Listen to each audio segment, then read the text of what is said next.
তুমি রেডি হয়েছো? হ্যাঁ, আপাতত রেডি। চলো তাহলে আমরা বেরিয়ে পড়ি।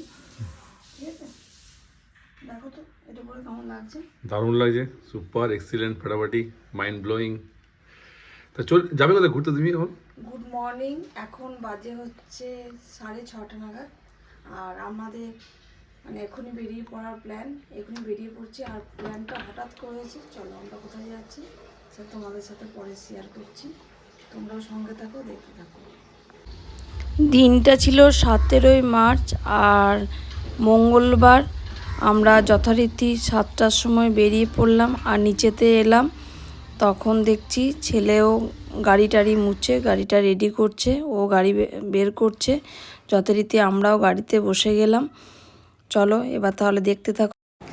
এদিকে মনে ছিল ফুরফুরে মেজাজ, আর সূর্যটাও কি সুন্দর উঠেছে সেদিন। ওয়েদারটাও কিন্তু বেশ ঠান্ডা ঠান্ডা ওয়েদার ছিল। আর আমরা যাচ্ছিলাম হচ্ছে দীঘা। আর এদিকে বর্ধমান রাস্তায় গোটা রাস্তাটা সেদিন জ্যাম ছিল, কারণ হচ্ছে সব চাষিরা মাঠ থেকে আলু তুলে স্টোরে সব লোড করছিল। তার জন্য গোটা রাস্তাটা দেখো মানে পুরো ব্যস্ত ছিল অনেকক্ষণ। তার জন্য আমাদেরকে কিন্তু রাস্তায় ওয়েট করতে হয়েছে, প্রচুর জ্যামে আটকে গেছিলাম।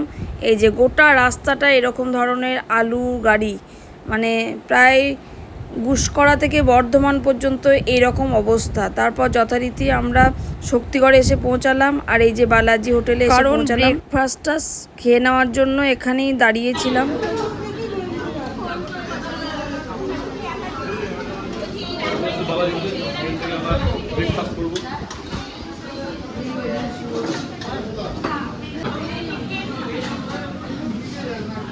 কোনটা করেছে খুবই সুন্দর। তো তুমি স্যান্ডউইচ খাবে, পুরি খাবে না? দুটো খেয়ে নিলাম। স্যান্ডউইচটা হেভি টেস্টি। আর তোমার এসে ট্রাই করা এখানে ভালো লাগে।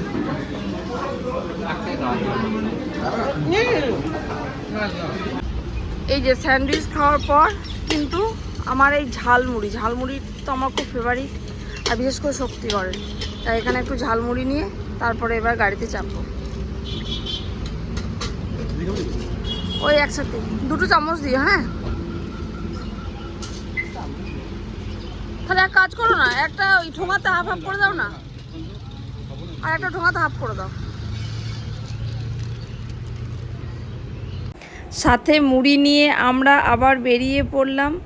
রাস্তায় অনেকটা তখনও পথ বাকি, আর সবে তো মাত্র এই একটু রাস্তা আমরা এসে পৌঁছিয়েছি।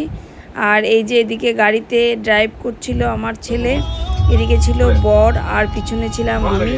চলো এবার তাহলে বাকি ভিডিওগুলো তোমরা দেখতে থাকো। এই যে আমরা এখন বাজে হচ্ছে 12টা, আর এই যে আমরা দাঁড়িয়েছি একটু এখানে চা খেতে। ঘুম পেয়ে গেছে, প্রচণ্ড ঘুম পাচ্ছি, মানে আমার ঘুম পেয়ে গেছে। তো চা খেতে দাঁড়ালাম। কি হয়েছে? কি হয়েছে গাড়ি? না, শুধু চাই খাবো। কি হয়েছে রে? কোথায়? ওহ, কি তোমার বড় ভাড়া আমাদের ছোট ভাড়া কেন? হ্যাঁ,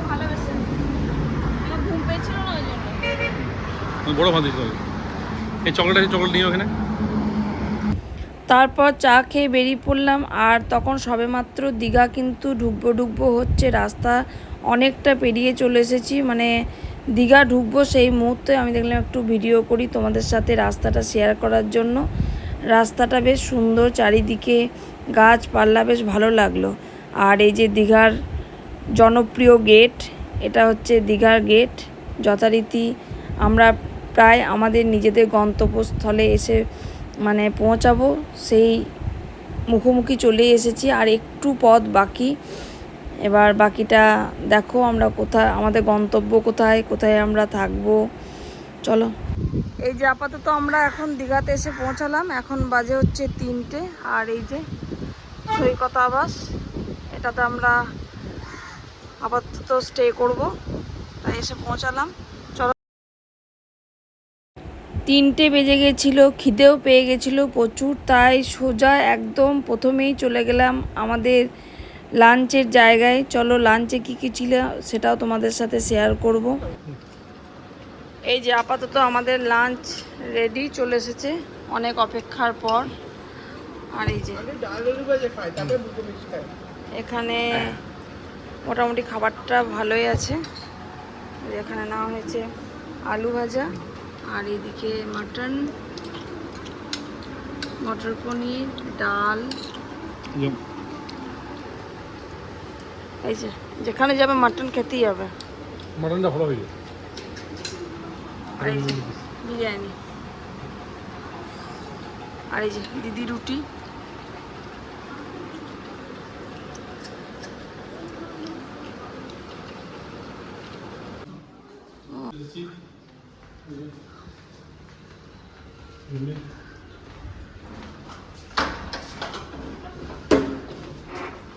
এই যে এখানে একটা সুন্দর সুইমিং পুল।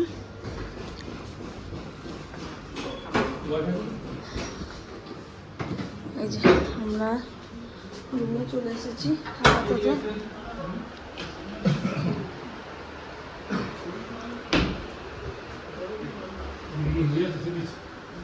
এই রুমটা কি রুম যেন, সুইট রুম। এই রুমটা আমাদের প্রথমে ঢুকে এই যে এইদিকে একটা রুম আর এইদিকে একটা রুম। এই যে এখানে আছে একটা টেবিল, টিভি,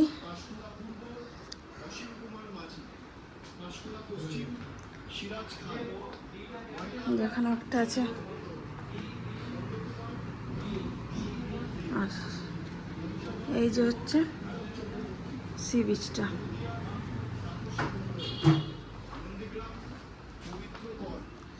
এখানে একটা জায়গা, এখানে আছে ব্যালকনি, রুমের সাথে অ্যাটাচ। কি সুন্দর ভিউ। আর এই যে এখানে হচ্ছে সি বিচটা, সত্যি অপূর্ব।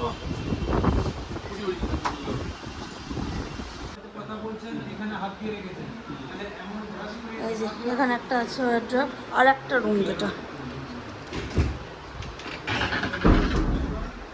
ওয়ার্ড্রপে এখানে একটা ঢাকা, এখানে আছে একটা ড্রেসিং টেবিলের সাথে ড্রয়ার।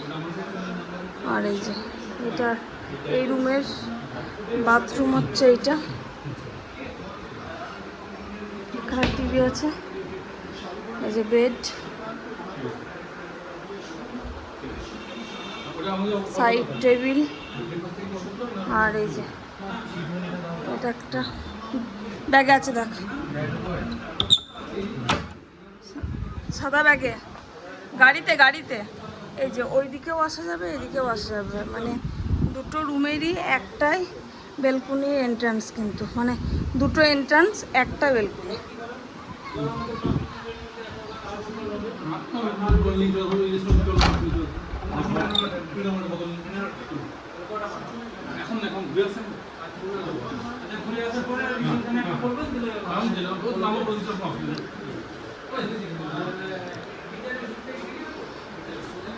আমরা আপাতত এখন চলে এসেছি দীঘার জগন্নাথ মন্দির, যেটা এখানের এখন নতুন দেখার জায়গা।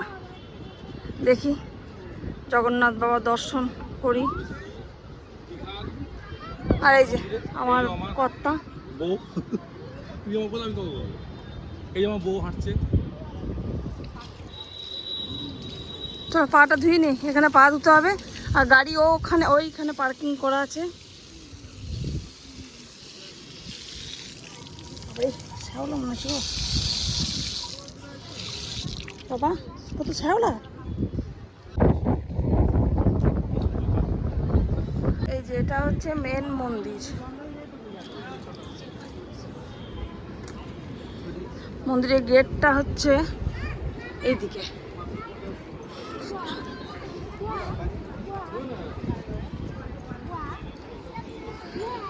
এইদিকে চারিপাশটা সত্যি কি অপরূপ লাগছে, মানে এত সুন্দর চারিদিকটা লাগছে, দারুণ, মন জুড়িয়ে গেল।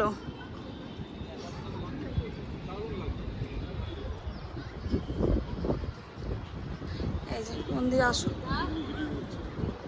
সূর্যটা কি সুন্দর লাগছে, মন্দিরে বা সূর্যটা দারুণ লাগছে। মন্দিরটা দেখে বেরিয়ে চলে এলাম। আর এদিকে পরিবেশটা এত ভালো লাগছে, মানে কি বলবো, মনে হচ্ছে যেন ওখানেই থেকে যায়। এবার যাব হচ্ছে সমুদ্রের ধারে, চলো। আজকে সমুদ্র যেন উত্তাল, এই যে দেখুন সমুদ্রের রূপ ভীষণ, বাপরে আজকে প্রচুর ঢেউ।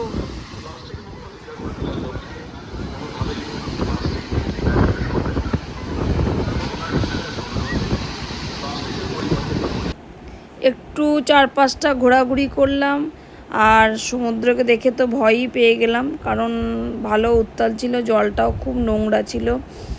তাই রাতে, যদিও রাত হয়ে গেছিলো, নামার কোনো প্রশ্নই ছিল না।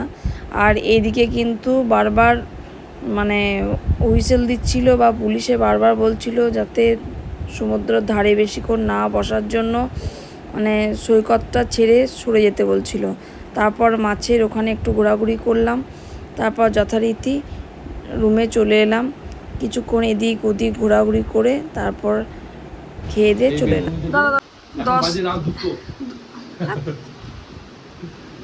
রাত 2টো পর্যন্ত ধ্যান করছিলাম বসে বসে। ওই ধ্যান করে ধ্যানমগ্ন হয়ে এই ব্যালকনিতে এলাম। এখান থেকে দেখি অনেক জল তো অনেক উপরে উঠেছে আস্তে আস্তে, সেখানে জল চলে এসেছে। আমার ধ্যানমগ্ন করে আমি এবার রুমে এলাম। সমুদ্রের কি অবস্থা, একদম পুরো চলে এসেছে। আর এই ব্যালকনি থেকেই দেখা যাচ্ছে প্রতিদিন সমুদ্র আসে না, আজকে টুম্পা আসতে বলে ওর টানে সমুদ্র দেবতা উপরে চলে আসছে আমার বইয়ের টানে। এই অবস্থা, এমনিতেও আসে না, এমনিতে সমুদ্র কিন্তু আসে না, সমুদ্র নিচে থাকে। আমার বইয়ের টানে সমুদ্র উপরে চলে আসছে।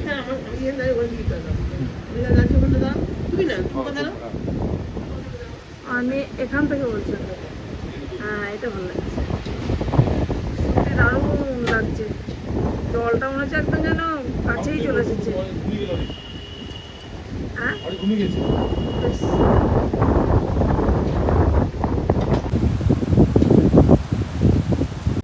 আর ডিনার সেরে তখন আমরা চলে এলাম আমাদের হোটেলের ব্যালকনিতে, কারণ ওখানে কিন্তু বেশিক্ষণ বসতে দিচ্ছিল না, পুলিশ ঘোরাঘুরি করছিল।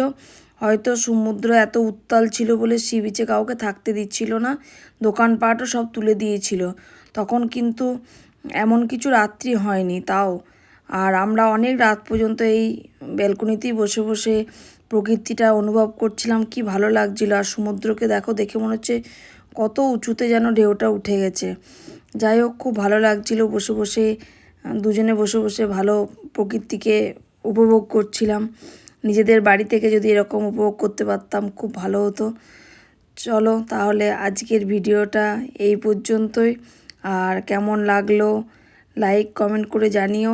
আর তোমরা কীরকম ভিডিও দেখতে চাও, এই ব্লগগুলো তোমাদের কেমন লাগছে কমেন্ট করে জানিয়ে প্লিজ একটু পাশে থেকো। টাটা, আবার দেখা।